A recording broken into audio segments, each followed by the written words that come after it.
एक वेगळी बातमी नाशिकमधून। नाशिकमध्ये भूताचा वावर आहे। बागलाणच्या अराई गावामध्ये भूताच्या एका व्हिडिओने सध्या खळबळ माजली। गावकऱ्यांमध्ये भीतीचं वातावरण पाहायला मिळते। एआय व्हिडिओ असल्याचं पोलिसांकडून आता स्पष्ट करण्यात आलं।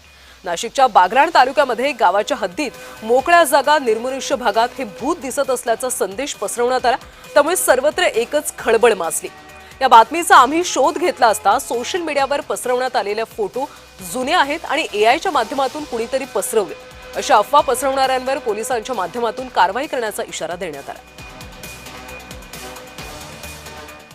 आम्ही काल ग्राम तंटामुक्ती समितीची बैठक घेतली आणि बैठकीमध्ये सर्व नागरिकांनी उत्स्फूर्तपणे भाग घेऊन जोही कुणी ही अफवा पसरत असेल आणि जी अफवा पसरून ह्या ग्रामस्थांचं भीतीचं वातावरण कोणी तयार करत असेल आरागावामध्ये त्याच्यावर कडक कारवाई करण्यात येईल असं पोलीस प्रशासनाला आम्ही पत्रक तयार केलं आणि गावातून आम्ही नागरिक जागरूक नागरिक आणि पोलीस प्रशासन यांनी प्रत्यक्ष पाहणी करून ही केवळ अफवाच आहे आणि ती अफवा याच्यापुढे कोणी पसरू नये। जो कोणी पसरेल त्याच्यावर कायदेशीर कारवाई केली जाईल ही नम्र विनंती।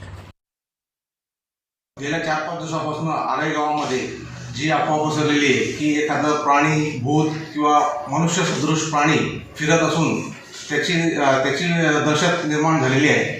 तर अशा पद्धतीची बातमी मिळाल्यानंतर पोलीस प्रशासनाने पोलीस गाडी आणि ग्रामस्थांच्या मदतीने 2 दिवस आराई गावामध्ये पूर्ण सर्च केलेला आहे। अशी कोणतीही घटना उघडकीस आलेली नाही। सदरचा जो फोटो व्हायरल होतोय सोशल मीडियावर तो सुद्धा 2020 मध्ये प्रसिद्ध झालेला होता। तो जुना फोटो कोणीतरी सोशल मीडियावर फिरवून खोटी अफवा पसरवत आहे। त्याबाबत आम्ही शोध घेत आहोत